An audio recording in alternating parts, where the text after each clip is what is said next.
Good evening students. 3.2 के कुछ question रह गए थे, वही कंप्लीट करते हैं आज। तो फर्स्ट क्वेश्चन जो मैंने छोड़ दिया था उसकी बात करते हैं। फर्स्ट क्वेश्चन में दे रखा है 10 students of class 10। First question का फर्स्ट पार्ट है 10 students of class 10 took part in a mathematic quiz.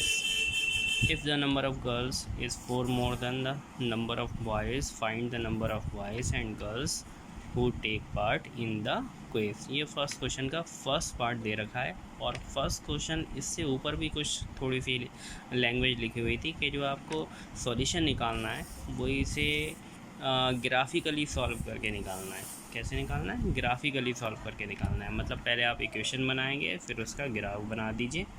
जो भी सॉल्यूशन आएगा, सॉल्यूशन का मतलब जहाँ पे दो लाइंस कट करेंगी वो उसका सॉल्यूशन कहलाएगा। That's all. ठीक, तो इसमें बात करते हैं। सबसे पहले नंबर ऑफ़ गर्ल्स जो है वो लेट कर लेते हैं x, और नंबर ऑफ़ बॉयज़ लेट कर लेते हैं y। जैसे कि इन्होंने दे रखा है 10 स्टूडेंट्स ने पार्टिसिपेट किया है, तो x प्लस वाई की वैल्यू जो है अकॉर्डिंग टू क्वेश्चन कितनी होनी चाहिए? 10 होना चाहिए। x plus y equal to 10 हो गया। और दे रखा है जो नंबर ऑफ़ गर्ल्स हैं वो 4 more than the number of boys है, तो x इक्वल टू हो जाएगा y प्लस 4। ठीक, अब हमें दो इक्वेशन मिल गई। हमें दोनों के जो है वो इंटरसेक्शन पॉइंट्स निकालना है। तो अलग अलग पॉइंट निकाल लेते हैं। x plus y equal to 10 में हम x की वैल्यू पुट करेंगे, y की निकालेंगे। 3 पॉइंट्स कम से कम चाहिए होते हैं एक लाइन ड्रॉ करने के लिए। तो ये 3 पॉइंट्स जो हैं वो निकाल लिए जैसे सॉल्व करते थे। बस ये इक्वेशन बनाना ही नया काम था इसमें, बाकी ये सारा तो कर चुके हैं। तो यहाँ पर 3 पॉइंट्स हमारे आ जाएंगे। 3 पॉइंट्स आ जाएंगे। यहाँ पर टेबल जो है वो बनाना रह गई है। टेबल बना लेते हैं। टेबल में हमें x और y की वैल्यूज़ पुट करना होती हैं। तो यहाँ पर पहले में x की वैल्यू हमने 5 रखी है, y की वैल्यू 5 आई है।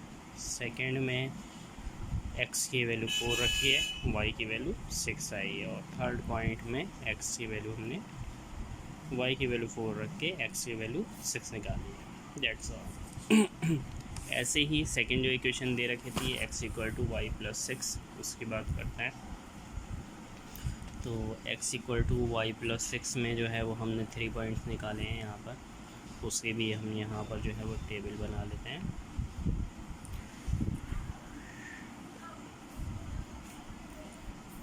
ये सारे वही काम है जो हम पीछे कर चुके हैं। तो यहाँ पर y की वैल्यू हमने पुट की है -1, x की वैल्यू आई है 3, और y की वैल्यू जब हमने 2 पुट कर दी तो x की वैल्यू हमारी 6 आ गई। ठीक है, y की वैल्यू 3 पुट कर दी तो x की वैल्यू आ गई 7। ठीक ठीक, अब इसकी बात करते हैं। ठीक है, तो ये जो पॉइंट्स हैं इनसे एक इक्वेशन आप ग्राफ पे बनाएंगे या फिर नॉर्मल पेपर पे बनाएंगे स्केल यूज़ करके, जैसे मैं बता चुका हूँ ऐसे ही इससे बनाएंगे। तो इन दोनों लाइंस का जो इंटरसेक्शन पॉइंट होगा, इंटरसेक्शन पॉइंट मतलब कट करने वाला जो पॉइंट होगा वो होगा 7,3। ठीक, तो यही जो है वो हमारा इसका सॉल्यूशन हो जाएगा। इसके बाद यहाँ पे लिख देंगे number of girls equals to 7, number of boys equals to 3। ठीक, दैट्स ऑल। सेकेंड पार्ट खुद इक्वेशन बनाना है, सारा खुद ही करना है। अगर नहीं आता है तो पूछ सकते हैं। इसके बाद क्वेश्चन नंबर 5 था। क्वेश्चन नंबर 5 दे रखा है half the perimeter of a rectangular garden. ये कह रहे हैं half the perimeter of a rectangular garden whose length is 4 more than the width is 36 metre. तो ये 36 मीटर हमारा क्या दे रखा है? पेरीमीटर का हाफ दे रखा है। ठीक है, हमें डायमेंशन निकालना है गार्डन की। ठीक, तो पेरीमीटर का हाफ निकालने के लिए सबसे पहले हमें लेंथ और ब्रेथ चाहिए होगी। तो लेंथ को हमने x लेट कर लिया, ब्रेथ को लेट कर लिया y। ठीक, तो पेरीमीटर इक्वल्स टू हो जाएगा 2x प्लस वाई। ठीक, अब हमें पेरीमीटर का हाफ दे रखा है। ठीक है ना, तो पेरीमीटर का हाफ दे रखा है, तो पेरीमीटर का जो भी फार्मूला था वो पूरा का पूरा एज इट इज़ रहेगा, ये भी एज इट इज़ रहेगा। इस पेरीमीटर को हम क्या करेंगे? हाफ कर देंगे। ठीक है ना, तो यहाँ पर जो है वो हमारा क्या आ जाएगा? हाफ x प्लस वाई की वैल्यू आ जाएगी। Half x plus y equal to 18, या फिर आप ऐसे चाहें तो ऐसे लिख लें, या फिर इसे और सॉल्व करके लिख लें, x plus y equals to हो जाएगा 36। ठीक, ये फर्स्ट इक्वेशन मान लीजिए, इसे हटा दीजिए। और सेकंड इक्वेशन हम वहीं से लेंगे, इन्होंने दे रखा है लेंथ जो है वो 4 मोर देन द विड्थ है। ठीक, तो x इक्वल टू हो जाएगा 4 प्लस वाई। ठीक, इन दोनों इक्वेशन को सॉल्व करके ग्राफ बनाना है आपको। अब इसमें इन्होंने ग्राफ मेंशन नहीं कर रखा है, तो बिना ग्राफ के भी सॉल्व कर सकते हैं, लेकिन ग्राफ बना करके सॉल्व करेंगे तो ज़्यादा ठीक रहेगा, क्योंकि जो चैप्टर है वो ग्राफिकल रिप्रेजेंटेशन का चल रहा है। ठीक, डेट्स ऑल। अब इसके बाद बात करते हैं, क्वेश्चन नंबर था 6।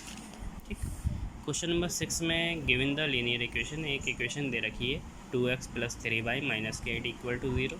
Right another linear equation in two variable such that geometrical representation of the pair so formed is intersecting lines हो, पैरेलल लाइन्स हो और कोइंसिडेंट लाइन हो। ठीक, हमें इसको ध्यान में रखते हुए ऐसी लाइन की इक्वेशन बनाना है तो जो कि इंटरसेक्टिंग लाइन है। तो इंटरसेक्टिंग लाइन्स तभी होती थी जब a1/a2 और b1/b2 इक्वल नहीं होता था। तो हमें कोई भी एक इक्वेशन ऐसे लिखना है जिसमें रेशो इक्वल नहीं हो रहा है। तो 2x + 3y - k equal to 0 है, तो मैंने यहाँ पर 3x + 2y - 4 इक्वल टू 0 लिख दिया। यहाँ पे आप रेशो निकालेंगे, a1/a2 का 2/3 आएगा और b1/b2 का 3/2 आएगा।